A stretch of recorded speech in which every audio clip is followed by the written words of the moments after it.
The silence that followed Favor's confession was suffocating. James and John sat frozen, their expressions a mixture of shock and disbelief.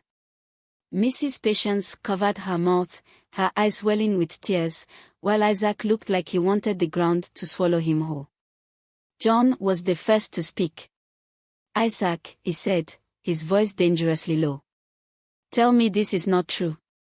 Isaac's throat went dry. He wanted to deny it, to make it all go away.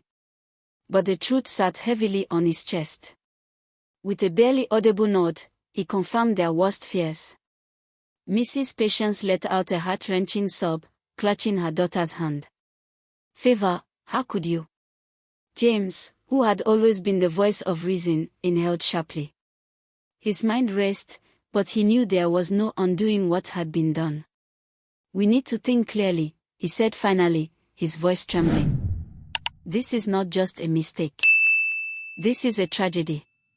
John, usually the jovial one, turned to his son with rage simmering beneath his calm demeanor. "You have destroyed our families. Do you realize what you have done?" Isaac lowered his head. "I'm sorry, Dad. I never meant for this to happen." "You never meant for this to happen," John roared, slamming his fist onto the table. "You knew better, both of you. We raised you better." The weight of their actions hung heavily in the room. No one spoke for what felt like an eternity. The once inseparable families were now fractured, the bond that had held them together threatening to snap entirely. Word spread quickly through their small town. Whispers followed Favor wherever she went. Friends turned their backs, and teachers avoided eye contact. Isaac, too, found himself ostracized. He once walked through the streets with confidence, but now he felt the weight of 1,000 judging eyes. Their parents, overwhelmed with shame, considered moving away to escape the disgrace.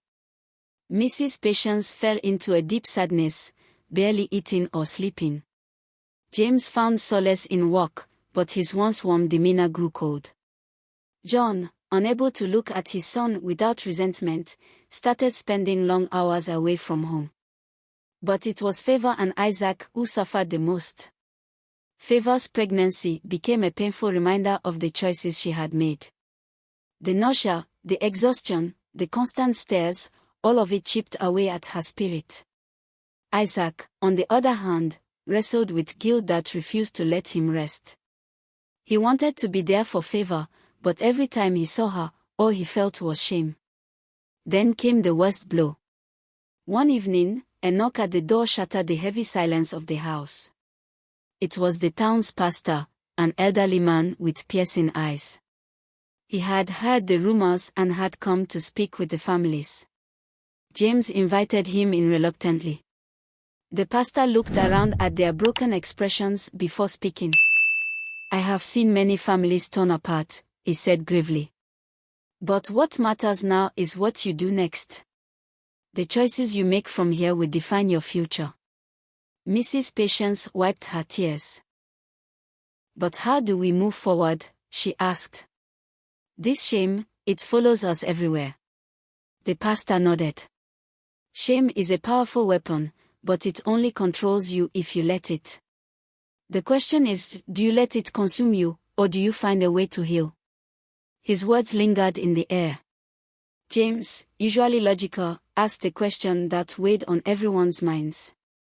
How do we heal from something like this? The pastor looked at Favor and Isaac. You start by taking responsibility. By facing what you've done, not hiding from it. Favor, Isaac, this burden is yours to carry, but it does not have to destroy you. Isaac cleared his throat. I want to make things right. John scoffed. And how do you propose to do that, son? You've already ruined everything.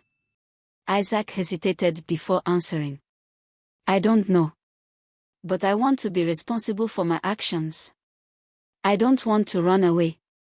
Favor, looking pale and exhausted, finally spoke. I just want my family back. The pastor gave them a small, sad smile. Then that is where you begin. As the weeks went by, Difficult decisions had to be made. Some family members suggested that Favor give the baby up for adoption, arguing that they were too young to be parents. Others insisted that Isaac should marry Favor, though both teenagers recoiled at the idea. One evening, as Favor sat in her room staring at her growing belly, her mother walked in. "You have to make a decision, Favor," Mrs. Patience said softly. "We cannot pretend this isn't happening." Tears slipped down Favor's face. "I don't know what to do, Mama." Her mother sighed.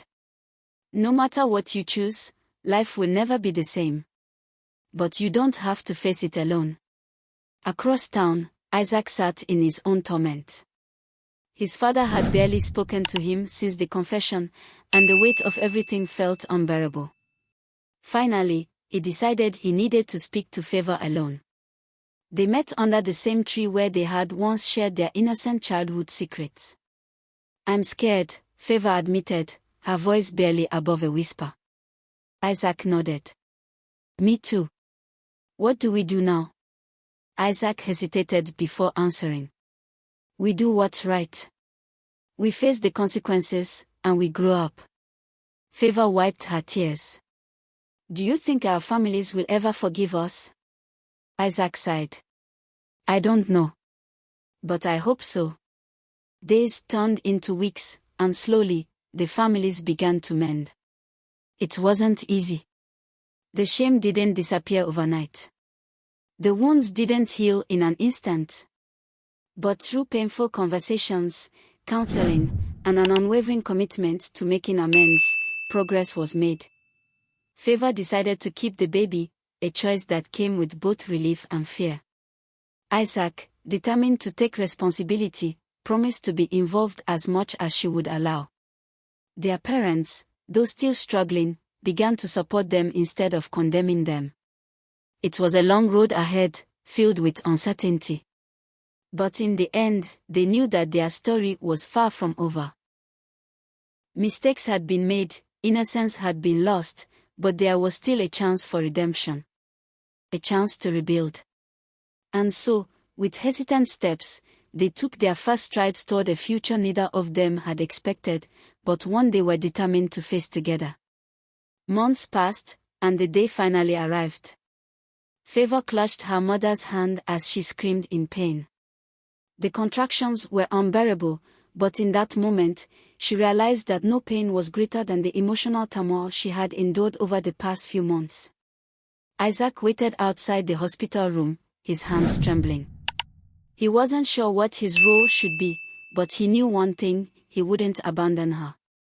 The thought of fatherhood still terrified him, but he was willing to learn. Finally, after what felt like an eternity, the cries of a newborn echoed through the corridor. The doctor emerged with a tired smile. "It's a girl," he announced. Tears welled in Isaac's eyes. A girl. His daughter. He stepped into the room, his heart pounding. Favor, exhausted and pale, looked up at him with a mixture of relief and fear. She held a tiny bundle in her arms, swaddled in a soft pink blanket. "Meet Hope," she whispered. Isaac choked back tears. "Hope." Favor nodded. "Because that's what she is. Hope for us, for our families. For a better future." The birth of Hope was a turning point. While wounds still lingered, the families began to come together for the sake of the child. James and John, though still distant, made efforts to speak. Mrs. Patience found joy in being a grandmother, her sorrow slowly replaced by love for the innocent baby. The town's whispers continued, but they no longer mattered. Favor and Isaac focused on building their future. Isaac took up an apprenticeship, determined to provide for his daughter. Favor enrolled in an online school, hoping to continue her education while raising Hope. One afternoon, as the sun cast a golden glow over their small town, Isaac and Favor sat under their favorite tree, watching Hope sleep in her crib beside them. "We've come a long way," Favor mused. Isaac nodded. "And we still have a long way to go. But we'll get there," she said, taking his hand. Together. Isaac squeezed her fingers. Together. As the wind rustled the leaves above them, they realized that while their story had been filled with mistakes and heartbreak, it was not defined by them. It was defined by their willingness to grow, to learn, and to fight for a future worth living. And so, with hope in their arms and love in their hearts, they faced whatever was to come, not as victims of their past, but as architects of their future.